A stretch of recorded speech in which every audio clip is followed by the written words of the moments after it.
Le rôle du directeur de la programmation budgétaire est purement technique. La cellule de communication du ministère des Finances et du Budget acquitte Cheikh Diba, alors que beaucoup s'interrogent sur le rôle de l'actuel ministre des Finances et du Budget dans le carnage financier annoncé par Ousmane Sonko. Les services du ministère dénoncent une campagne malveillante visant à détourner l'attention sur les conclusions du rapport synthèse du communiqué dans un instant avec Daniel Diouf. Dans tous les cas, la société civile exige des éclairages de la part de l'ancien régime après la sortie du nouveau gouvernement dirigé par Ousmane Sonko. Écoutons là-dessus Moundiaï Sissé de l'ONG 3D. Moi, j'estime que les autorités de l'ancien régime sont interpellées.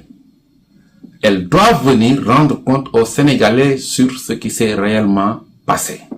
Parce que quand même, les accusations sont très graves.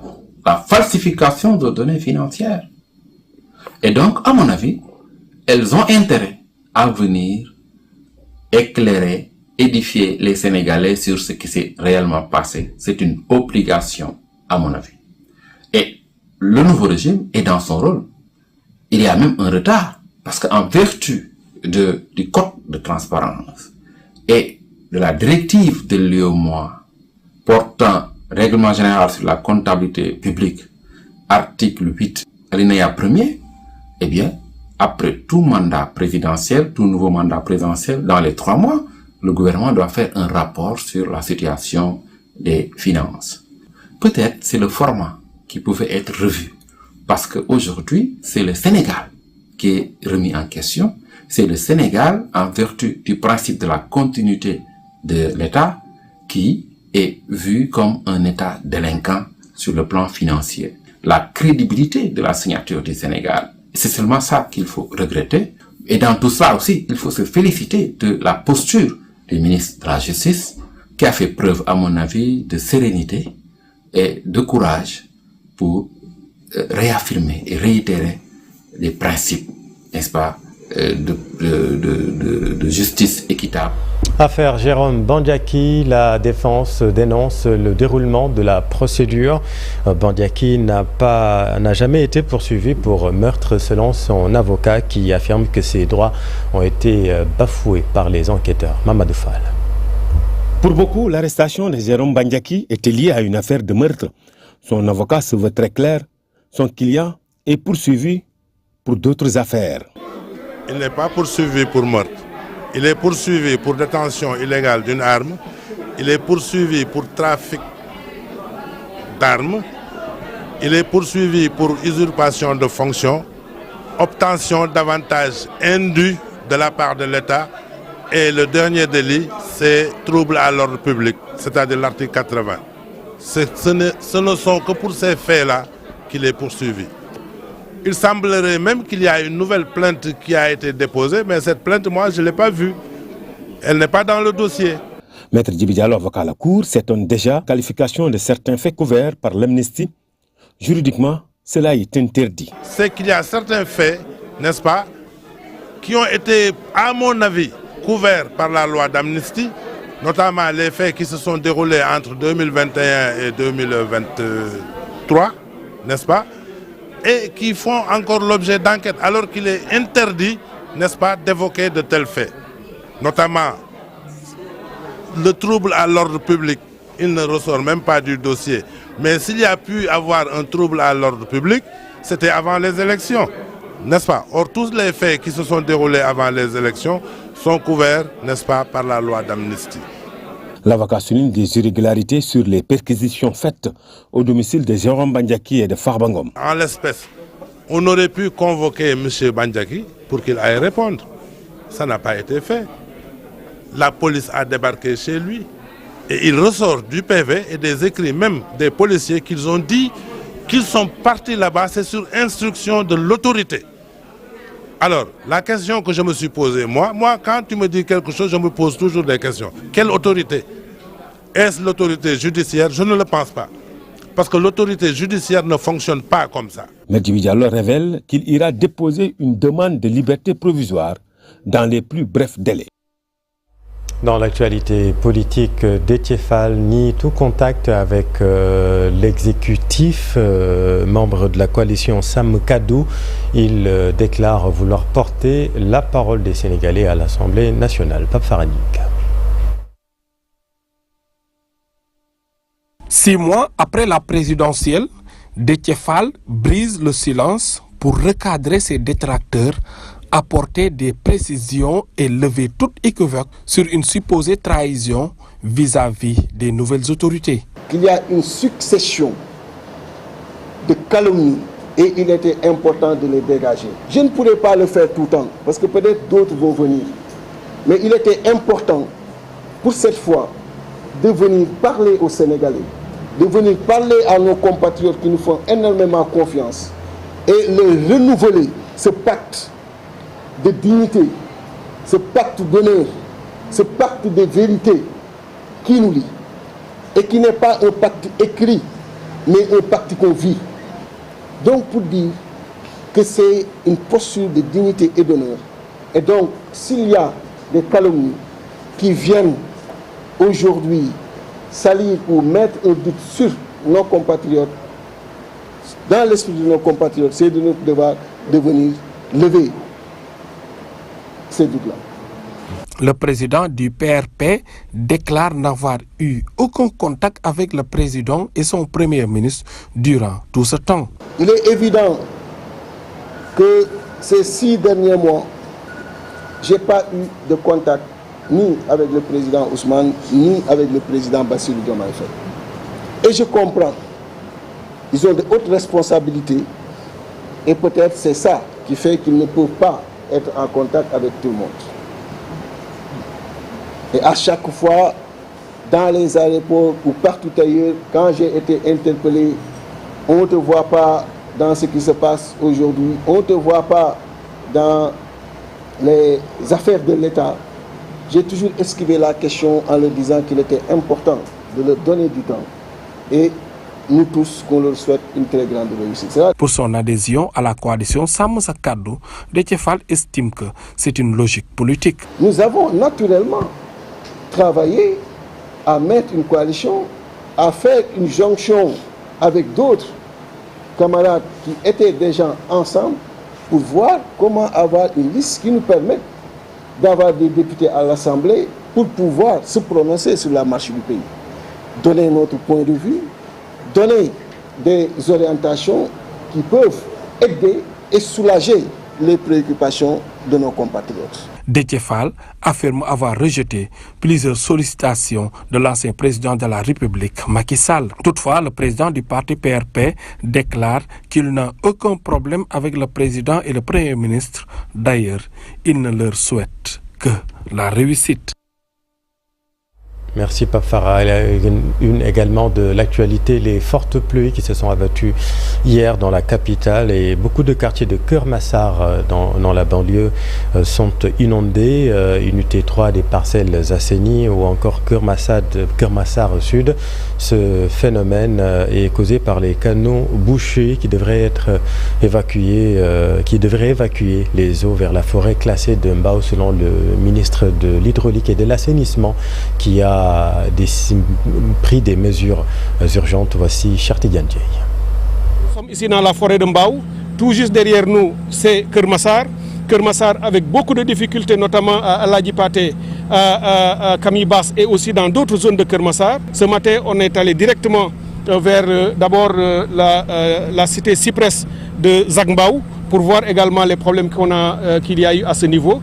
Nous avons observé qu'il y avait des problèmes de saturation des canalisations parce que le ruissellement des eaux a drainé des déchets vers les égouts, vers les exutoires qui ont été bouchés. Au marigot de Mbao qui joue un rôle de premier plan dans le drainage des eaux pluviales vers la mer parce que toutes les eaux de la banlieue autour de Keur Massar sont drainées à travers cette forêt de Mbao par ce marigot, par une série de bassins de rétention qui ont été construits pour déboucher sur le marigot de Mbao et aller vers la mer. Et nous avions constaté ce matin que le marigot aussi était obstrué par des saletés qui ont été charriées par les eaux de ruissellement. Au niveau de la forêt de Mbao, pour constater aussi que les ouvrages de drainage ont connu aussi des difficultés liées au même phénomène de ces déchets solides qui obstruent les canalisations. Et là, en plus du dispositif qui était déjà sur place, nous sommes en train d'installer avec les équipes de l'ADM, parce que c'est tout le dispositif de lutte contre les inondations que nous avons mobilisé. Il y a 3 nouvelles pompes de 500 mètres cubes qui sont en train d'être installées, qui vont se rajouter au réseau existant. La même approche que nous allons développer un peu partout. Bientôt la rentrée scolaire, les opérations de désherbage et de désinfection sont lancées dans les différents établissements du pays. Rentrée scolaire, vous le savez, prévue le 7 octobre prochain. Reportage d'Aïmati Dieng.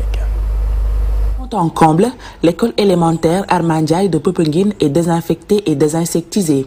C'est pour préparer la rentrée scolaire de l'année académique 2024-2025. La brigade régionale a initié cette activité qui concerne vraiment dans la région de Thiès pratiquement 2135 structures scolaires, que ce soit le privé que le public. Sur ces 2135 établissements, pratiquement les 49% sont dans le département de Mbour, à peu près 1005 structures. Après cette action, s'ensuivent le désherbage et le nettoyage des écoles. L'école, il y a une partie qui est inondée, il y a les arbres. Et chaque année, la mairie nous appuie pour désherber l'école. Nous allons travailler avec la communauté, les associations ASC et outre les délégués de quartier. Toujours dans la dynamique de veiller à la santé des enfants, un contrôle régulier se fera au niveau des vendeurs des denrées alimentaires dans les écoles. Au niveau de Popenguine, sur la saisie même qui concerne cette année, on peut dire que même 30% donc, de ces aliments retiré de la vente, c'est au niveau des établissements scolaires. La rentrée scolaire pour l'année académique 2024-2025 est officiellement fixée au 3 octobre pour le personnel enseignant et au 7 du même mois pour les élèves.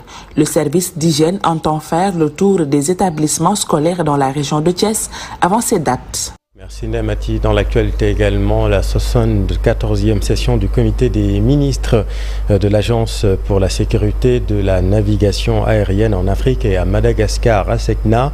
Le trafic aérien en Afrique devrait connaître une croissance annuelle au-dessus de la moyenne. Et puis le Gabon, retenez, hérite de la tête de l'ASECNA. Prosper Zo Mintou est désigné à la tête de la structure. Voici le ministre El Malik Ndiaye. Et c'est normal que les travaux aient pris du temps parce qu'il fallait effectivement faire le choix du nouveau pilote de la SECNA. Et donc il fallait faire le nécessaire, échanger, laisser les candidats se présenter leur projet et ensuite prendre des décisions. Donc tout s'est passé dans les règles de l'art et à la suite du processus de vote, le candidat gabonais a été plébiscité, je peux dire, et donc nous félicitons M. Prosper Mintou, qui aujourd'hui a les lourdes responsabilités, en tout cas de prendre la SECNA d'un point A vers un point B, parce que tout simplement il y a beaucoup de challenges et de défis qui l'attendent. Et comme mon homologue l'a si bien dit, le plus important c'est de rassembler tout le monde parce que nous voulons aller vers un ciel unique. Nous voulons embarquer toute l'Afrique et donc cette lourde mission, pour la réaliser, il faut l'effort de tous. Et donc nous félicitons aussi les autres candidats qui n'ont pas de... Toute autre chose, remobilisation syndicale pour prendre efficacement les préoccupations des populations en cette période de forte tension. La Confédération des syndicats autonomes du Sénégal souhaite redonner aux centrales syndicales toute leur vitalité d'antan à travers un congrès. L'heure est au regroupement afin d'obliger l'État du Sénégal à respecter tous ses engagements, selon Iliman Diouf, secrétaire général du CSD, au micro de Mamadou Fall. Où les centrales syndicales avaient une grande vitalité dans les années passées, quelques années bien sûr en arrière. Aujourd'hui, nous sommes dans un moment où il faut se remettre en cause et voir quelles sont les limites qui font que les organisations syndicales ne se mouvoient pas, ne se mettent pas dans la mouvance des préoccupations globalement des travailleurs, regarder le pourquoi et poser les jalons pour la CSA et pour le mouvement syndical en général, les axes vraiment de pouvoir relancer, rendre plus dynamiques nos actions, rendre plus présentes nos organisations auprès des syndicats de branche, parce qu'il s'agit de ça, parce que les centrales également ne peuvent pas toujours aller à la place des syndicats de branche, les mobiliser eux et être à leur côté quand des difficultés se présentent. Et puis je vous l'annonçais en début d'édition, le rôle du directeur de la programmation budgétaire est purement technique. La cellule de communication du ministère des Finances et du Budget acquitte Cheikh Diba, alors que beaucoup s'interrogent sur le rôle de l'actuel ministre des Finances et du Budget dans le carnage financier annoncé par Ousmane Sonko. Les services du ministère des Finances et du Budget dénoncent une campagne malveillante visant à détourner l'attention sur les conclusions du rapport. Synthèse Daniel Diouf. Lors de la présentation du rapport d'audit qui couvre la période d'exercice de l'ancien régime, le Premier ministre Ousmane Sonko avait pointé un doigt accusateur vers tous les ministres de l'économie, des finances et du budget et l'ancien chef de l'État.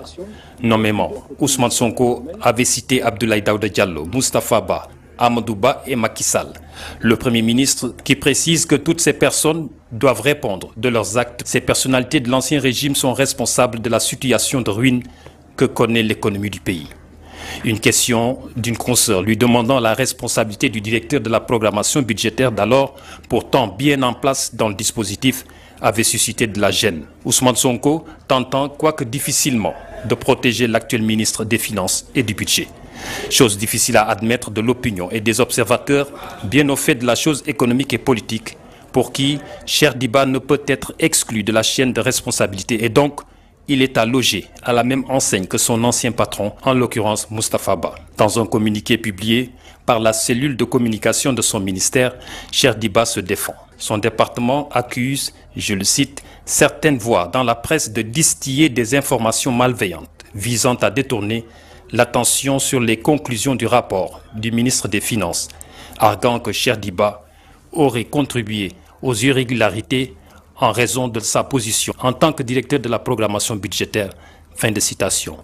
Les services de Cheikh Diba de préciser par ailleurs que conformément au décret 2019-120 du 16 janvier 2019 sur la préparation budgétaire, le rôle du directeur de la programmation budgétaire est purement technique et consiste exclusivement à coordonner la programmation de la loi des finances votée par l'Assemblée nationale avec la contribution des différents services du gouvernement. Et pourtant, en 2023, devant les députés, Mamadou Moustapha Ba remerciait ses collaborateurs, parmi eux Maguette Niang, l'actuel directeur du budget, et Cheikh Diba, directeur de la programmation budgétaire, colonne vertébrale de son département, selon Moustapha Ba. Et sur cette question, le ministre Seydou Gueye est notre invité dans un tout petit instant dans Soir d'Info. La suite. La chaîne Sunuyef du groupe Canal+ célèbre cette année son 5e anniversaire. La chaîne continue d'offrir des productions authentiques ancrées dans les réalités locales. Biram Tour. Sunuyef en 2025, c'est une promesse encore plus forte d'émotions, d'histoires captivantes, de drames et d'humour. La chaîne nous immerge dans des récits d'amour, de couples et de familles, tous profondément ancrés dans les réalités sénégalaises. Pour cette rentrée 2025, elle dévoile des productions inédites et des séries très attendues, mettant en lumière les plus grandes stars et les espoirs sénégalais. Comme à l'accoutumée, chaque année, on organise une conférence de presse qui est la rentrée officielle de Sunuyef.